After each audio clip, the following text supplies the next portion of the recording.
And so they condition people. They sort of sneak up on people. If you told a Christian, well, I want to put this mark on you without which you can't buy or sell anything, they say, oh, this is horrible, mark of the beast, I'll refuse that. But if you came up to them and say, I've got this handy little card, with a number on it, it's all yours. And won't this be wonderful? You don't have to have cash or anything. You can use this handy little card with your own number on it. Isn't that nice? A lot of people say, hey, that's real handy. It serves the same, function. I mean, it's not a mark in the hand necessarily as a tattoo or whatever, but the function is there. It's conditioning people too. Mm-hmm. Yeah, and so what you find is oftentimes people say, well, 666 and so on. Well, maybe the key to that might be understanding this is oftentimes you have something in the Old Testament that refers to something coming in the New Testament. And so if you look at 1 Kings 10:4 and then 2 Chronicles 9:13, that indicates in the Old Testament that was the weight of talents of gold that was brought each year to Solomon. Mm-hmm. And Solomon would worship Astarte, who was the goddess of the Sidonians. Right. And so a key author in the 1800s was Benjamin Disraeli, and in his Coningsby, the lead character is Sidonia, and he says, so you see, my dear Coningsby, that the world is governed by very different personages than what is imagined by those who are not behind the scenes. Mm-hmm. All right, so this is a sort of control mechanism, and the final battle, of course, biblically is Armageddon. Now, by the way, didn't they bring 666 talents? Wasn't that the normal? Yeah, that's okay. The weight of the talents of gold that was brought each year to Solomon. And so what you have is this battle of Armageddon, final battle for world control, and the control of the world government could be brought about, I think, through economics. That's the sort of the driving force, driving us these economic arrangements, regional, the EU, ASEAN, and hopefully they think the North American Union and so on, and then you'll link them all up. But what would happen is trade, often the World Trade Organization will sort of parcel out things, and I think they made about 52 decisions, and we've lost something like 44 of them. But anyway, the point is, in the Old Testament during Solomon's time, he had fortified Gezer, Hazor, and Megiddo, and the Har, or Mount of Megiddo, would be called Armageddon. And through that fortification back then, Solomon controlled the Via Maris and therefore world trade, thereby controlling the world of his day. And so they're using the same sort of script here. Through world trade and control of the world's economy. They can debauch currencies, bring, George Soros can bring Malaysia to its knees, the click of a mouse, in a nanosecond, tremendous funds go across borders and so on. So a lot of their control mechanism is the economics today. Mm-hmm. Okay. The main point, I know we're getting late in the show here, but something I really want you to comment on is that we have previously documented on this show the deception surrounding the true origins of some of the major conflicts, the war conflicts we've had that have touched our country. For example, the Spanish-American War, the deceptions that led up to our entry in it, in the explosion on the Maine, the Vietnam War and the Gulf of Tonkin and how it was falsified to get us involved, and even the Gulf War and Iraq War, which we've also talked about. It was our guest last week who says that he was not given the intelligence data to give to Colin Powell about entering the Iraq War. That it was intentionally kept from him. Yeah.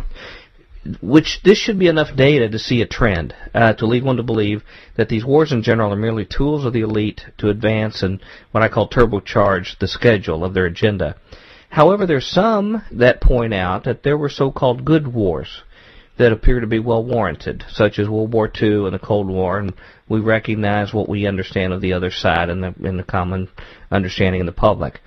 To address their point, could you begin by explaining the real reasons why World War II came about and the purpose of the initiators in doing this?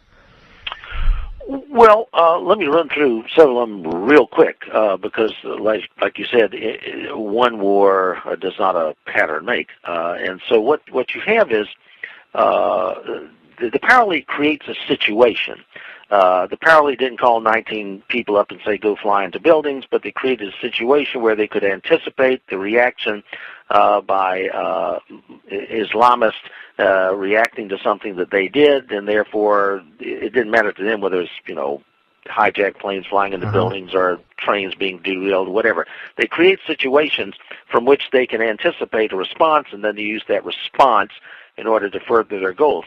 And so you could say World War II was a, quote, good war in the sense that Hitler's evil and he needed to be defeated. That's good, defeating Hitler. But what you have to look at is how these came about. And so we'll skip over some wars. The Civil War, for example, a lot of people associate it with slavery, but what that was is, I mentioned that Philip Freneau in his 1792 article, what they wanted to do was carve out a Gulf empire. They wanted to divide the U.S. into two so it wouldn't be as strong, and they, in their words, wanted to have a Gulf empire of the 11 southern main states as well as Central America and the Caribbean islands, in their words, with, quote, unlimited Negroes producing unlimited cheap products, and so on. So that was a driving force that came about early on, especially after Andrew Jackson defeated the second bank.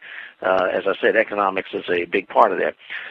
In the Spanish-American War, of course, you had the Hearst newspapers saying, give me some photos, remember the Maine, which was actually not blown up by the Spanish, as it turns out. It was internally, and so on. And it was all supposed to be very, very advantageous to America. What you find out is that here we are, a nation supposedly saying that we fought a war for independence in 1776, and then after we won that, one of the places that we got control of was the Philippines, and we proceeded to slaughter huge numbers of Filipinos who wanted independence, because we didn't want them to have independence.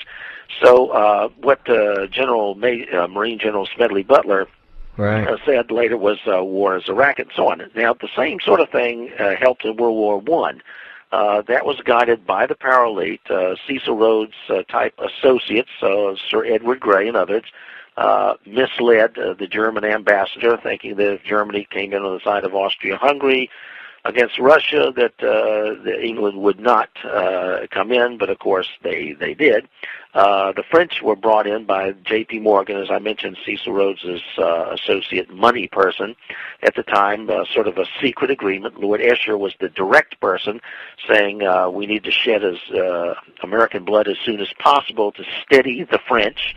He told that to Morgenthau, who was a big supporter of Woodrow Wilson. And the purpose, once again, was to develop this world government. Colonel House, who was an agent of the power elite and Woodrow Wilson's chief advisor, later wrote in the Council of Foreign Relations publication, Foreign Affairs, that if the war had not come in fierce and exaggerated form, that they would never have gotten their League of Nations off the ground. Now, we didn't join, but there was a League of Nations. We're back at Future Quake with Dr. Future. And Bionicus Maximus. Okay. You've used that many a time, haven't you? I don't think so, have I? Yes, you have. Yeah. But anyway, it's good to be back. Dr. Cuddy was getting more into some of the meat and potatoes of our discussion about the power elites, the impact of Cecil Rhodes, what he has done in these different elements. Started out talking about the press and journalism. And when you control the mouthpiece of the information that people get, and the people are lazy enough just to get the information when they lay on the sofa and click on the main fluoride heads. Right, exactly. They click that on, you sort of get what you're asked for, Yeah. Turn on the hypnosis box. If that is the total effort you go to find out what's going on, then you might as well just accept being deceived. Yep.